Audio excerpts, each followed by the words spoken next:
of my work on this painting you see in the background? Well, yeah, okay, we'll just try and finish this today. Oh, Cavedweller, here I am. If you want to see the... Okay, I guess this is also the crotch shot. I'm sorry. Team, here I am. This is the above head shot. I'm sorry I didn't line up my framing very well today before I started, but there we go. Now we got it. We are good. We are good to go. Here I am. I'm working on this painting. If you want the crotch shot, which is also the palette view, you can see me on Instagram. And maybe I'll intersperse these together in the final edit. We'll see. To get some things out of the way. Disco Jesus, thank you for being with us. And may this coffee to us forever be blessed. Oh! Okay, well, I guess it's going to bless my palate. Now then, as the Disco Jesus is blessing my palate with all that spilled coffee, let us add the holy moo juice. And if you're going to add holy moo juice, make sure it's heavy.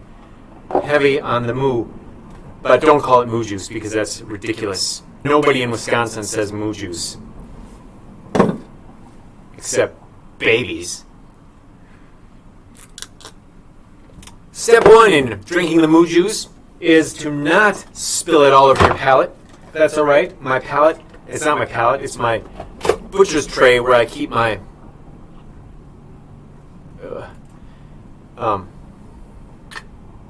paint. This is where we are. We're starting right here. And when it gets to here, we are going to say arrivederci. Because you can't take it, Cavedweller. You just cannot take that much living Skrauss. Thank you, Disco Jesus. May your burning heart ever be holy and radiating its rays of burningness to us. Let's invoke the saints here. We got Senor de Luz. Thank you, Senor de Luz, for coming out of the lake and healing those acrobats. Saint Expedite, Santo Expedito, thank you for giving us the gumption to do it now. Team Cavedweller, I came to the realization today I was doing an active imagination between myself, the Peg-Leg Monkey, and Joe Rogan, because I had a dream about Joe Rogan. So I did an active imagination, which is essentially just writing dialogue, writing a story. And Joe Rogan suggested that I just come up with a regular postcard with a pithy piece of writing on it, a cool picture on the front, and my website, and like hand those out randomly every week, new one. That's a lot of work. And also to focus on my comic, get my comic done. And he said, put me in it. Make a character out of me called All Our Thoughts. Something like that. He's like the modern everyman. Because I was thinking, we all think alike. There's a think-alikeness that goes around that everybody subscribes to. And I don't know if it's getting worse because of media or if it's always been this way. Do you know what I'm saying? The lockdown never could have happened if it wasn't for all our thoughts. You know, all of us thinking the same thing. And I got this idea because the tinfoil hat guy said, Joe Rogan thinks like most Americans. I'm like, oh, bingo. No wonder he's so successful. Anyway, there's so many things I wanted to tell you about, but I didn't take notes as usual. We are finished with this painting. Santo Sia, patron saint, CIA, patron saint of skullduggery, secret ops, and confusing the enemy, and knowing what the enemy is doing while not knowing what your left hand or right hand are doing. This is the Peg-Leg Monkey Meets God. It is practically finished. I still need to look at that for a little bit. I might even take it home and stare at it. It might take a couple years before it's totally done. This I was just looking at 2 seconds ago and I realized I've just got to do this whole face over.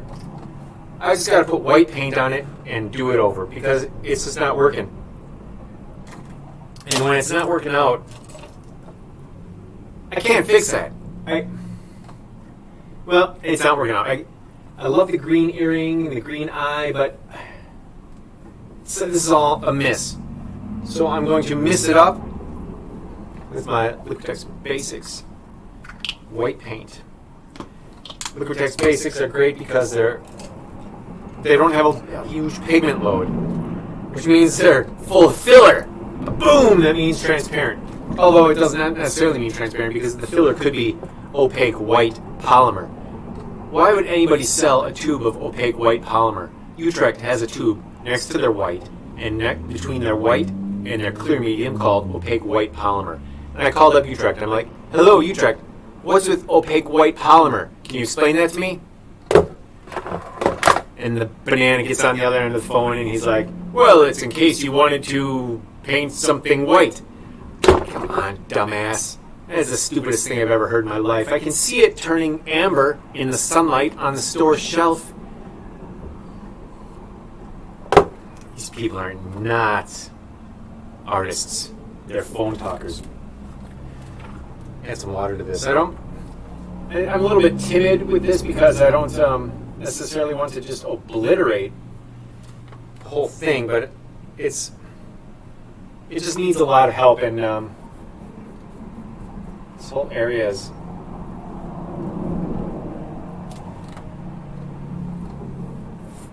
so it's almost like a little timid, right? The spikes of ouchness. Spikes of ouch. And I love that thumb that's wonky, but get rid of that dumbass eyebrow. Okay, we'll just give him like this kind of a head. For now. No, I realize that my palette view didn't even see anything, but you can see some of the colors I'm mixing. If I mix over here. Alright, nobody is with us on the Instagram feed. Nobody's with us on the Google feed. That's alright. Thank you, Disco Jesus, for all your hard work. Last week, I enlarged the phone and hovered the table up into its proper spot.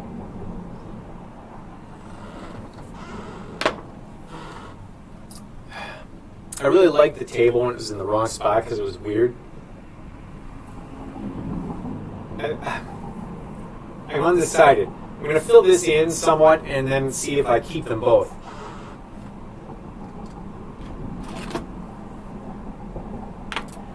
This table actually belonged to the girlfriend. There's only been 3 women in my life. In order of appearance: mother, wife, girlfriend. That's it. And they all did me wrong.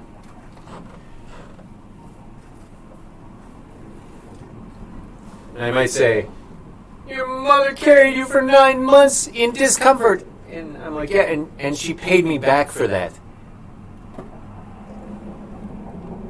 Motherhood is not a sacred event. It can be criticized. So I say to you, if you have a mother that turned your life into a living misery, you gotta forgive her, but you can also admit that it was her fault. That's less of an admission and more of an accusation. I'm taking this time to sop up the coffee out of my butcher's tray where I keep my paint. I'll show you. It's a butcher's tray. I keep paint in it.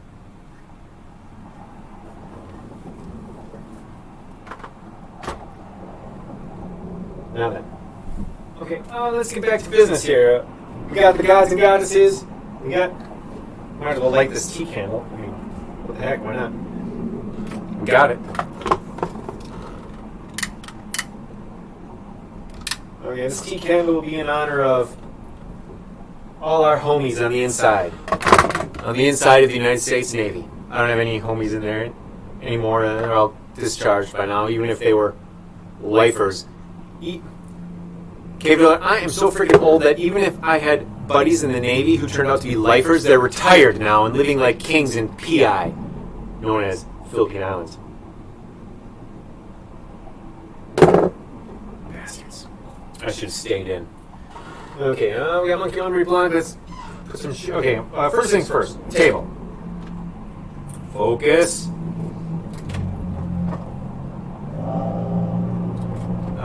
Okay, we use burnt sienna on the table. I'm going to add some magic sauce to that because I just want it transparent.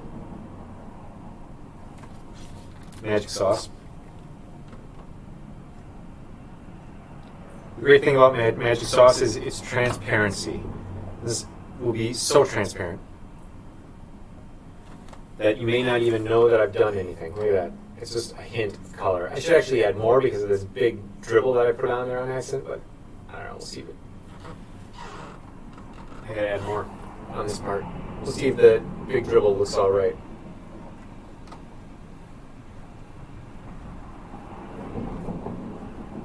My pal Josie was in here the other day, and she was mesmerized by this painting of this room.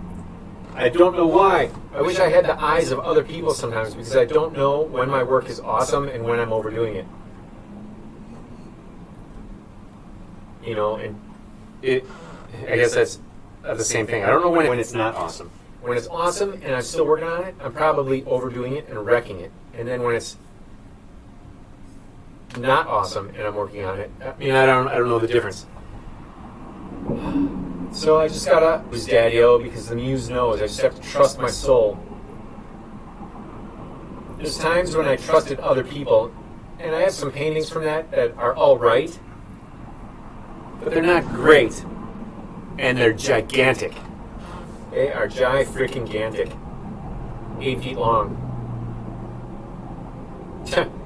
There's a guy named Tom Utek. He's not Tom Utek. Bamberg, or I shouldn't say, from Milwaukee. He's really proud of this gigantic photo that he had. Okay, just a second, I have to open a widget. He just loved this giant photo that he, excuse me, let's get some modesty here, please. Alright. He was so proud of this giant photograph print he had in a cafe. And I was wondering, maybe I could get my painting in that cafe. And he's like, do you have anything this big? I said, yeah, I got something that's bigger than that. It's 8 feet. His photograph was 6 feet. And he said, excuse me. He got up and he walked out of the cafe. Okay, well, everything looks good here. I'm looking at my stream, and it says there's not receiving enough video. So I'm going to the stream video. Resolution is really high. Okay, well I can't change settings. But you know what I can do? I think the issue here is that I have Instagram going. So what I'm going to do is just turn off Instagram. Sorry, Instagram. It's been awesome. But you're infecting my stream. Hang on. You are all wet. Oh. Sorry, I gotta dry this thing out. Okay, adios.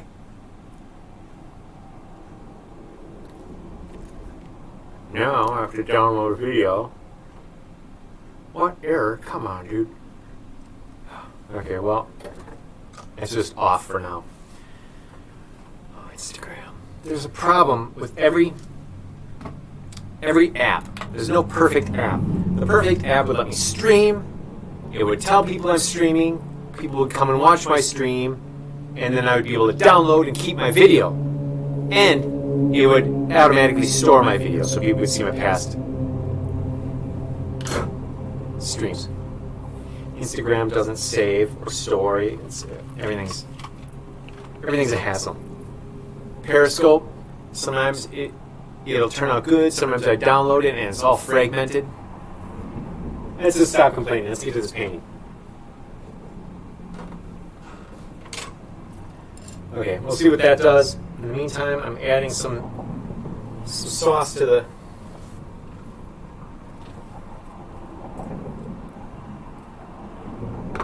nice little ivory black with this burnt sienna.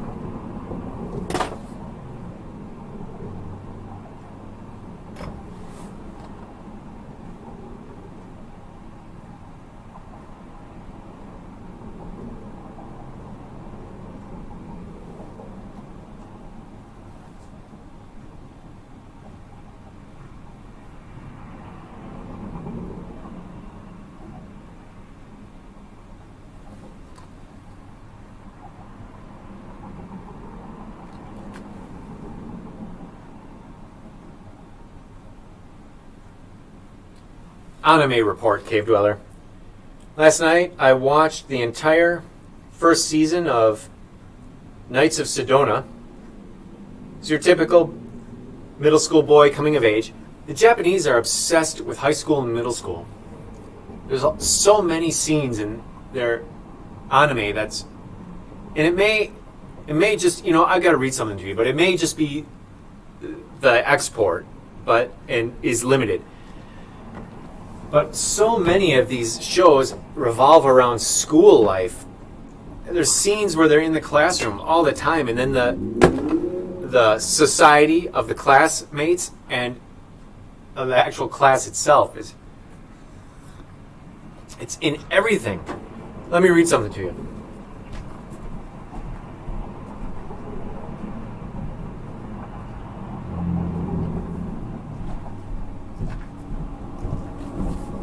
This is from Bubbles Zine, issue 1. I recommend this zine. It's full of exuberance for comics. And the guy who edits it, what's his name? I should give him credit, but I'm not sure what it is. I have to look it up because his handle is just Bubbles Zine. I'm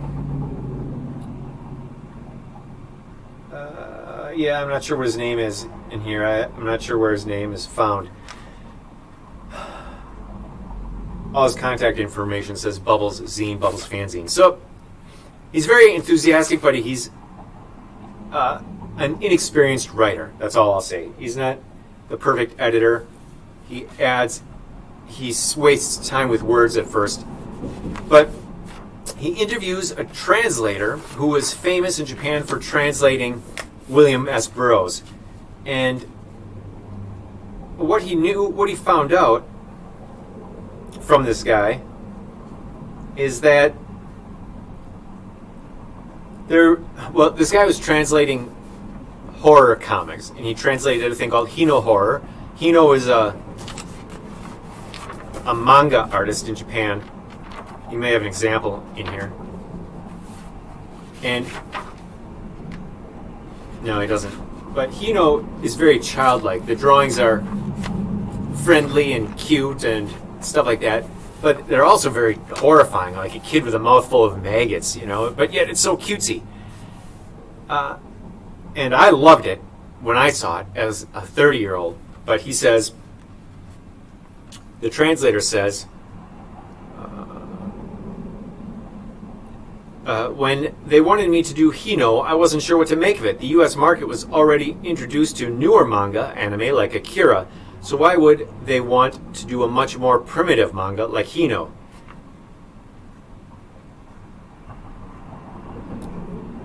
In my last email, I explained that we consider Hino to be rather an outdated manga writer. So Hino was doing work in the 70s. This is mid-90s, late 80s. So is it like the speed... let's see what we got. I missed a part.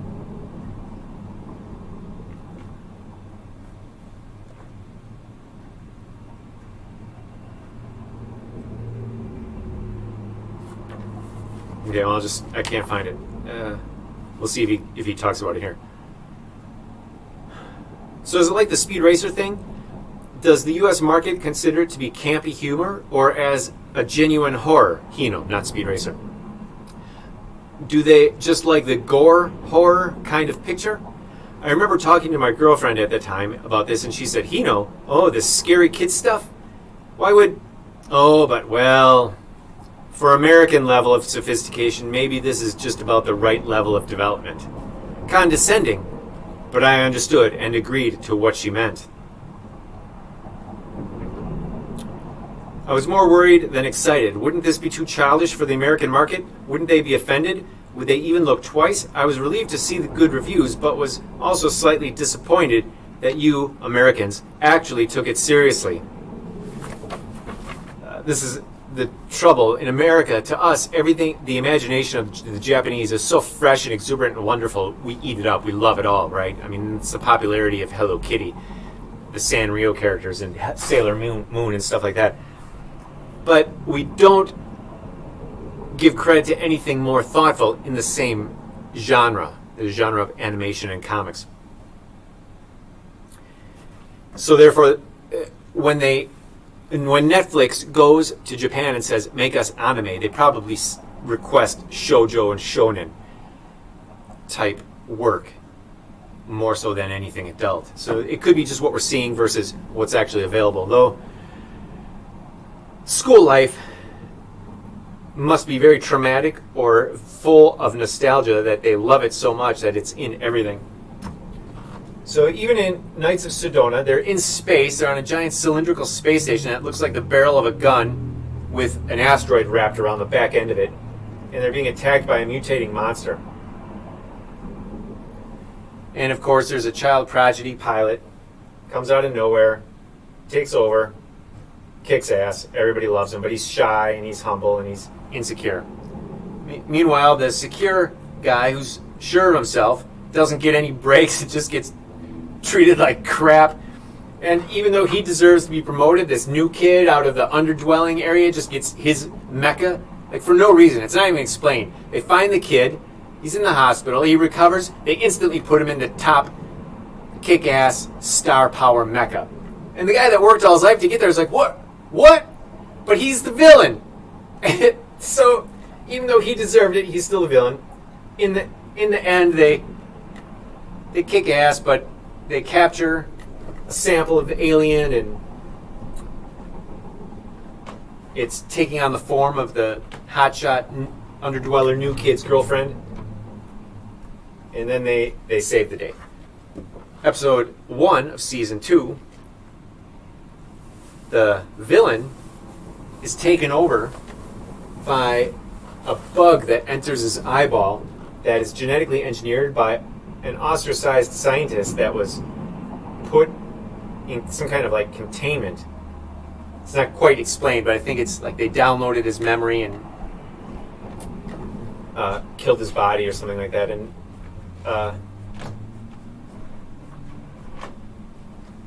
he takes over the hardworking kid's body. And the hardworking kid is rich, too. The hotshot from out of nowhere is a nobody. He's nothing. He's got nothing. He has no home, no life. He's just been living homelessly in the dregs of the city. It's funny. I spent 6 hours watching this last night when I should have been working on my comic, like Joe Rogan said, in my active imagination. But Knights of Sedona, the first season, has a really great theme song. It starts out with kind of a sweet melody, and then it gets suddenly electronic. Ba, ba, ba, ba. You know, like those horn-sounding electronic edits. And it's got a great refrain, which is robotic and monotonous. Like, not monotonous, but monotone, and they're like yelling it, and it's so exciting. And then it changes again into like a militaristic marching theme. And then it comes back to the chorus, but it's no longer hard electronic, it's electronic mixed with something more melodic. It's really well done. I love it. It's a great song. Then, of course, in season 2, they wreck it all and do something schmaltzy and not very exciting. Darker Than Black was the same way. The first season had a great theme, and then they wrecked it for the second season. I recommend Knights of Sedona. It's a good ride. Nothing spectacular. Even in the quiet episode where they're adrift in a wrecked spaceship out of range of the Sedona, the name of the giant cylinder gun barrel in space, about to die, just trying to save their skins, falling in love. It still wasn't that special. So what I'm doing here is I went down with these Van Dyke red streaks, give the impression of some kind of reflection, and then I'm going back over the dark spots with black, these dark streaks with black, to recreate the lines of the floor. This is time-consuming work, so I might as well tell you about anime. I really love Netflix. I love what they're doing. That there's so much anime available. I love it. I've got to stop watching because it's so addictive. It's worse than a video game. 6 freaking hours last night in one night. I can't do it. And then this morning I had to wait around for a check So I didn't get on the road right away. And I thought, I'll watch an episode. Well, that's when I watched the first episode of season 1. There's so many great ones. And then you're addicted, right? Because it's a show. You want to see them all. Incidentally, anime was way ahead of American TV. Back in the 70s, when I was just 6, when I was just in first grade, this is 1977, they imported, then, which was an old show in Japan, a thing called Battleship Yamamoto. In America, it was called Star Blazers. And it was a continuing story. The first season was a complete movie. They weren't doing that in TV in America. As a kid, this blew my mind. My favorite show at that point was Speed Racer, but Star Blazers, no, I feel like I was in 4th grade. And I guess I was a little older. Either way, 4th grade, 1st grade, what's the difference? Big difference. But the continuing story arc, the one, I was used to in America where you have a premise of a show. For instance, the premise of Star Blazers was they got in a spaceship and they had to go to this utopian planet and pick up a chemical and then bring it back to Earth to save the Earth. Because the Earth was a post-apocalyptic, burnt-out husk. Everybody was living underground. And they got a message from space inviting us to come and check it out. Well, you're used to a show just being about that. Space 1999, for instance. They're floating in space, and that's it. That's the premise. Star Trek, they're on a 5-year mission. That's it. They never finish the mission. Space 1999 never gets rescued. I was expecting them to just be on the mission forever, but it turns out they made it to the planet. And then they came back, and then the Earth was healed. And then in further seasons, there were other problems, Way ahead of the curve on TV. So when David Lynch comes out and he does his proto X-Files, that was nothing new. And when Babylon 5 came out and did its long story arc, that was nothing new. It had already been done in anime in Japan decades earlier. So there's no reason to disrespect anime just because Sailor Moon is cutesy, right? Just because Pokemon is for kids doesn't mean everything is for kids.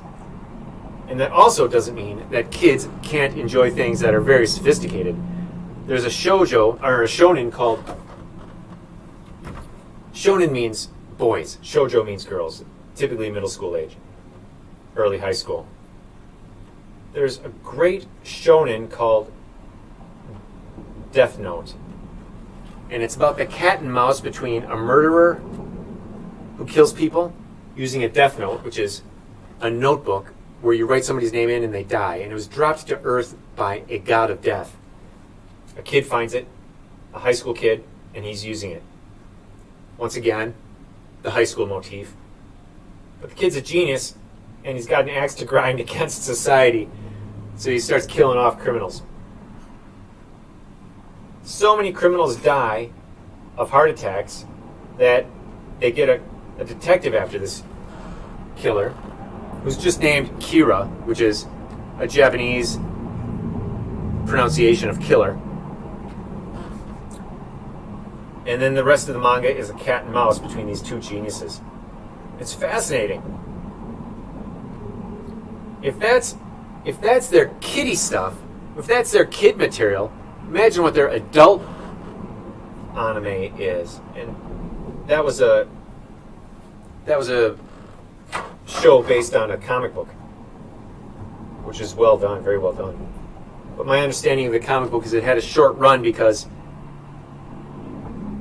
a rival cartoonist had a deal with the publisher that said, as an award, I want you to stop publishing Death Note. I love that kind of thing. I hope that's a true story because I think that's a wonderful story. That kind of rivalry. I love rivalries. I used to try to start rivalries. But because I'm in passive-aggressive Midwest, everybody just thought I was starting wars and they just stopped talking to me. Sorry. I'm sorry that happened to you, rivals. Let's see what we got down here. Can you see this far down?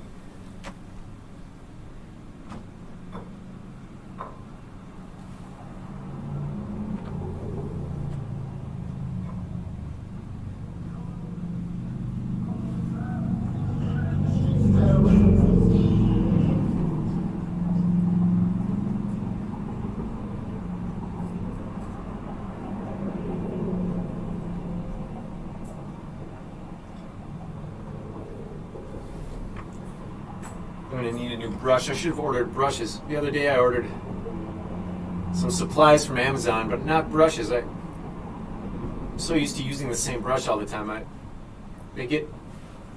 I'll show you in a second, but they lose their edge, and it makes things like this fine line work difficult.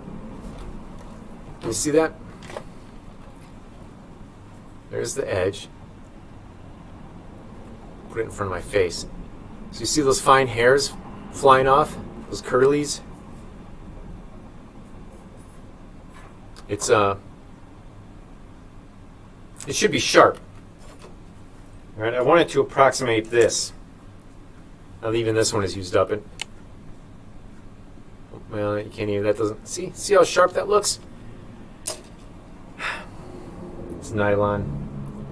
But you don't want to use real hair on your acrylic brushes because the acrylic wrecks it.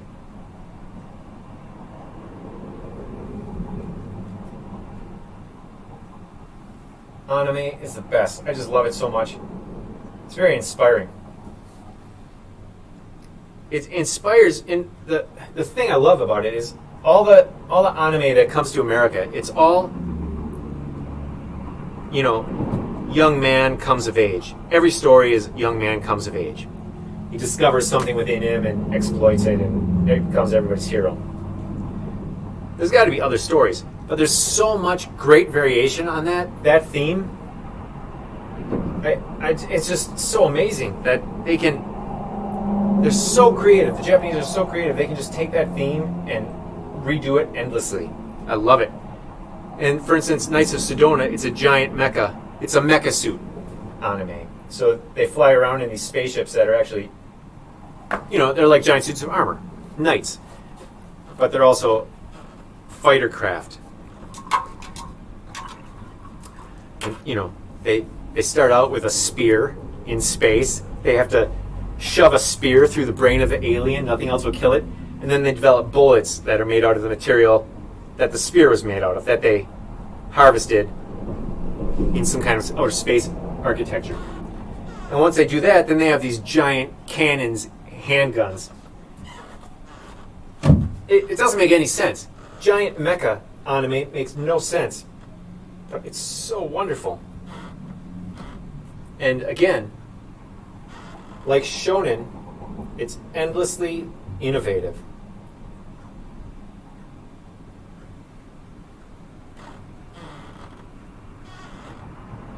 In America, the closest thing we have to that are superheroes. In Japan, and we only have one, superheroes. The endlessly innovative kind of genre.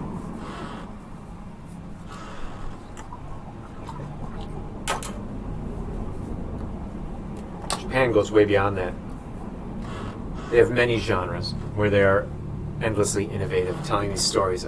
I tell you, why can't we in America be that creative? What are we afraid of? Here's the thing. In Marvel Comics, there was a 3-issue series called Night Nurse. And later on, she was drawn into the larger universe. But wouldn't it be great to have, in the Marvel and DC universe, just regular comics about people in the same universe? Like, what if you had a guy who was a bicycle messenger? They sort of did this with What The. What The was an organization of regular people, and they would go behind the superheroes and clean up the messes. It's a great concept. No, it wasn't What The. It was What The was a parody comic. What were they called? Damage Control. So Damage Control comes in, and they clean up after the superheroes. Well, what about the bike messenger that's just there minding his own business, and suddenly buildings are exploding around him? There's drama. That's why they keep coming back to the high school and middle school, because it's so emotional. Your first love, you're unsure of yourself. And that's why I'm still in that mentality, because it's so entertaining. Come on, let me get back to this. I wanted to totally finish this painting, but it looks like I'll only be able to finish the slats on the floor.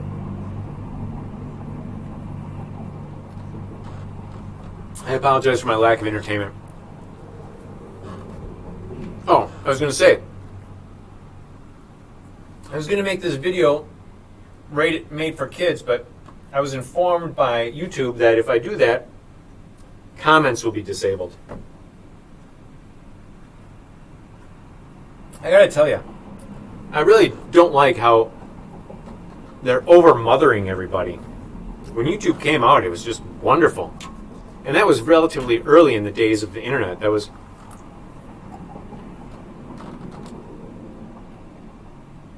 about 10 years, a little over 10 years we'd had the internet popularized. You could still find things. You could still find obscure music online and download it. And now everything is monetized. You have to pay for every frickin' thing. Even several years after that, after YouTube began, after it was purchased by Google, shortly after it was purchased by Google, I found every episode of Doctor Who. I was going through them from episode 1 on.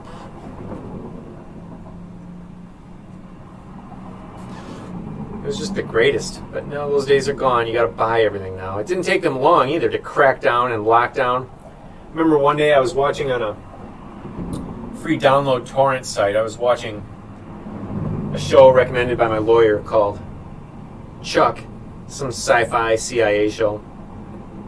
Not bad. Boy comes of age type thing. Discovers he has propensity to be a CIA operative. Goes from rags to riches. Goes from being the dumb guy, new kid on the block, to being competent. And all of a sudden, one day, it was unavailable. They had cracked down on all free streaming services. Too bad.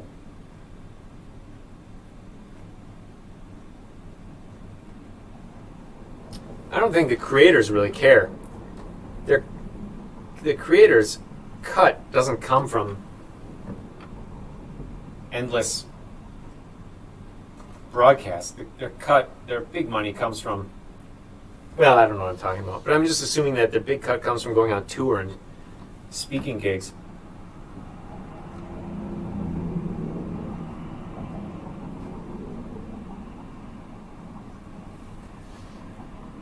Yeah, the days of the wonderful internet are over. Google took over and locked everything down in the name of copyright infringement protection. But do we really need this over-mothering? Do we need the hyperactive nanny state? Apparently so. It's the way we are. I doth protest too much. Not because I'm overcompensating, but because you don't want to hear it. Cavedweller, I know you don't want to hear me complain. You're like, shut up and paint. That's alright, I'll shut up and paint. This isn't that interesting to me. I mean, it's fascinating in its own way. I mean, with the precision and the lines and the putziness. I mean, it's not the most fun I've had in the world. So one of the most funs that I've had in the world was that time in high school when we went to Great America, local theme park. My buddy and I. And I didn't like going to these because you had to wait in these enormous lines. It would be 45 minutes just to go on a 30-second loop-de-loop. But my buddy and I spent the whole time talking about an animated film we were going to make.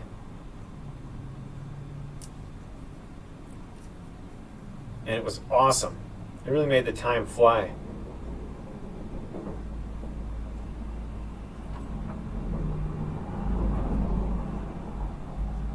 So that was one of my best times. One of my funnest times.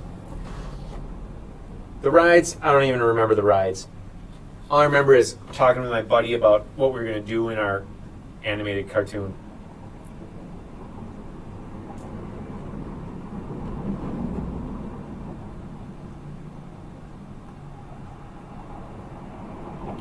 Interesting story. When we went to animate this cartoon using G.I. Joe men, I was the one doing all the work because my buddy just didn't have the patience to move the figures minutely. So I refused to let him do it. So I was doing everything, and he didn't have anything to do, so he just rode his bike around. And it took hours, and we turned it in for our mass media class. People loved it. The teacher of the class kept it years later, my buddy asked to see it, stole it, and it's now lost to history. He didn't ask to see it. He took the class again, and he had access to it, and he took it home. Which is fine, I guess. I mean, even though he didn't really do anything.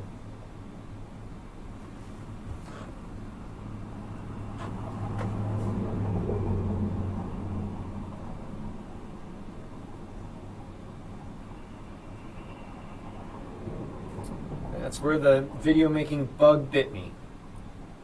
And here I am. It's led to this. Me telling you about my active imagination with Joe Rogan. That's as close as I get to fame and prosperity and humanity. Oh, the humanity. Cavedweller, I am more like you than you. At the bottom of the heap. There's a lot of us here. We should join the bottom of the heap club.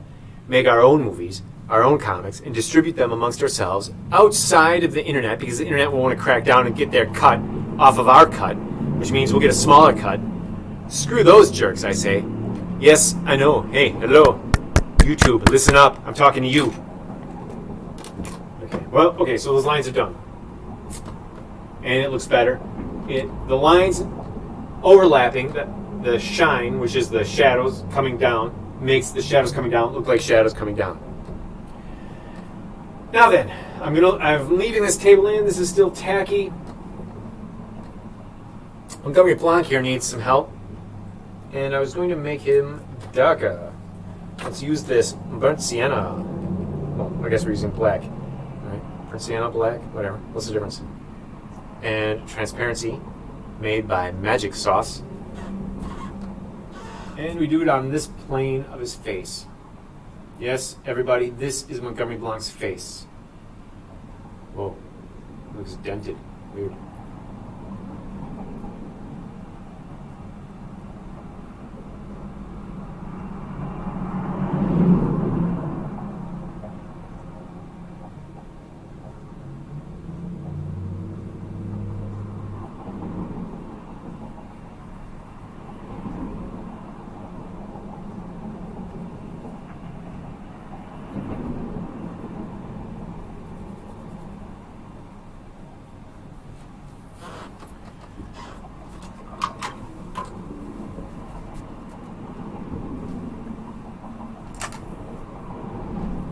You know what I'm going to say about this crackle? I don't think I'm going to try to paint in between the crackles. I'm just going to leave what's there, and I'm just going to say it's reality breaking.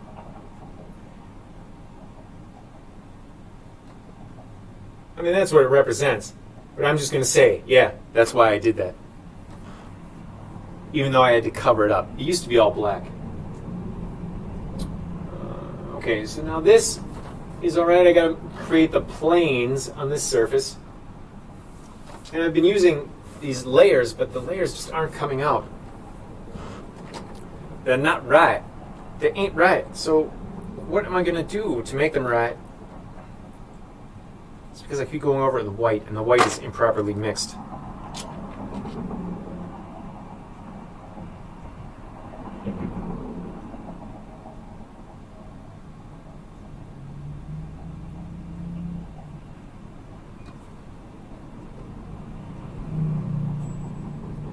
I should say unevenly, not improperly.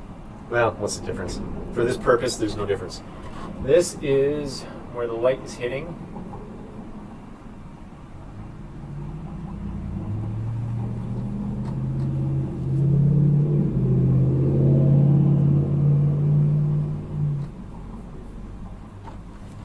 Not enough color. Too much sauce.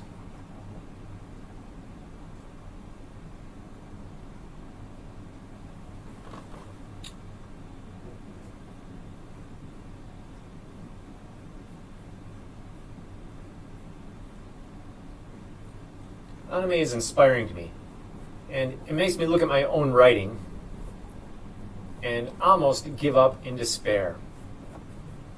If I could only come up with an engaging story where you care about the characters, that's another thing. Anime, it paints the world for you right away, and the worlds are usually very expansive. Sedona, you get to see the the whole ship. They go to the ocean, they go to a lake, they go to the top of the ship where there's some mountains. You see the gravesite. You get a real picture that there's this giant fortress that they're living on.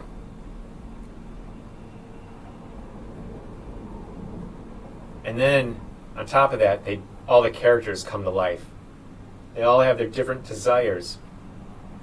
They're often very cliche.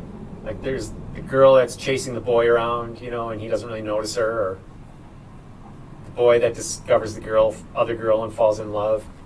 Triangles. Even if the triangles are somewhat standard or stock, they're still engaging. They're fun, and you care about the characters. I care about the characters. I want to see what happens. I want to see what they do. Jealousies.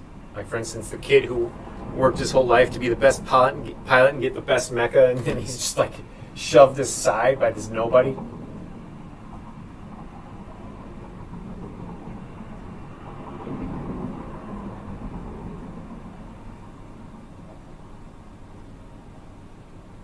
It's a good thing he got possessed by the evil genius. Prior to that, I was like, come on, man, cut this guy some slack. He deserves a little slack. It makes you sad that there's not enough slack in the world. There's enough slack. We got enough slack to go around. I've been taking a lot of slack all my life. I've been just enjoying the slack out of the slack and maybe taking too much of my fair share. So it's time to give back the slack and replace it with hard work. And if I were Japanese, I would have done that from childhood. I have to do it now. These are the lessons you learn from the Japanese. You learn how to work hard and say, and you learn to say things like, I'll do my best.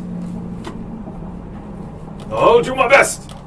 Okay, so we got it's dry now. So it's hard when you're painting on top of a painting. Yeah, how long has it been? Well, it's been 45 minutes. I'm going to quick just sketch this in, and then we'll see what happens, I guess, because the time is up. I don't want to take up, excuse me, your whole day. Excuse me. Cornbread in my throat. Living corn. Alright, so that's this guy. He's like this. And his jaw goes like, oof. It's down like this. He's got an ear.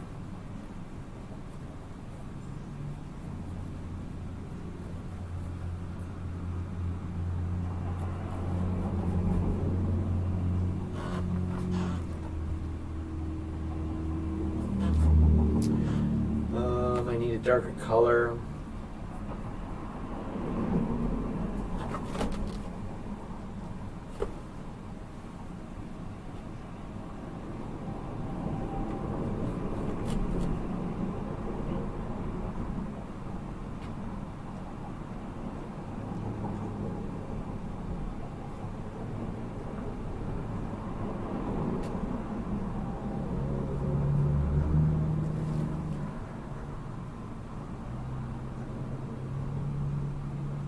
Got some crud on my.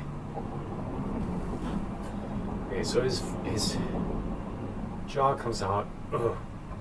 Comes way out here because he's getting punched in it.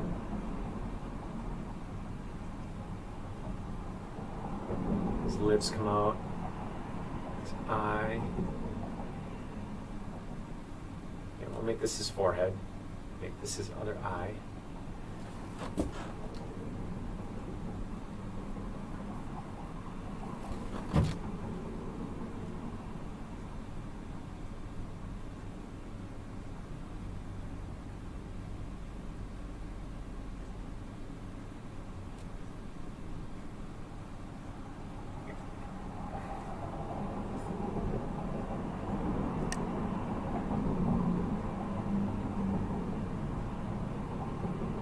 Okay, so I guess that's not his lip. I guess his lips are down here. Ugh.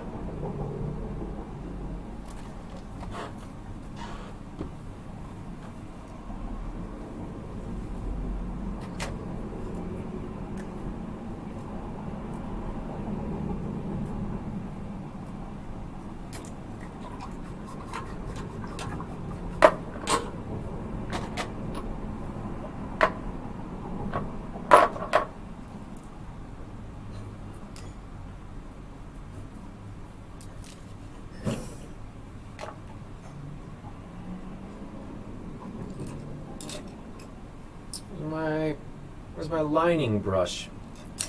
Ah, it was hiding behind my cheap brush. Okay.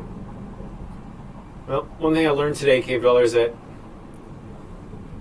I can't do everything. All right, so this will have to go like this. We'll put his thumb down here.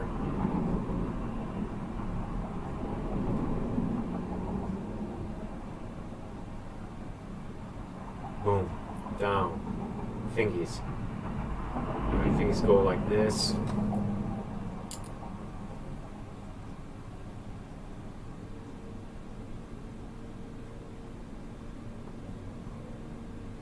One, two, three, four.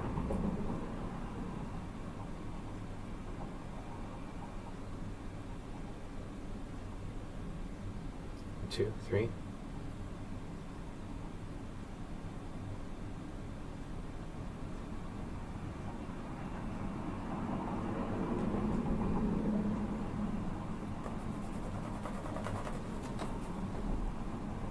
Wow, awesome. I still got the funky weirdness going in that hand. It's a little more forceful. And we'll let that dry and see if I can fix that face in a couple days. Oh, it is difficult to be an artist, Cavedweller. I don't recommend you try this at home. I recommend you get an artist residency and you try it there. And then you make the gallery or hotel or wherever your residency is believe that you are worth all the awesome sauce they are spending on you. And this is how you do it. You tell them, hey, it's me. So, okay, brother, that's it. That's a sign-off. Thanks for being here. Thank you, Santos Expedito. Gracias, Señor Dulac. And thank you, Disco Jesus, for making it all wonderful.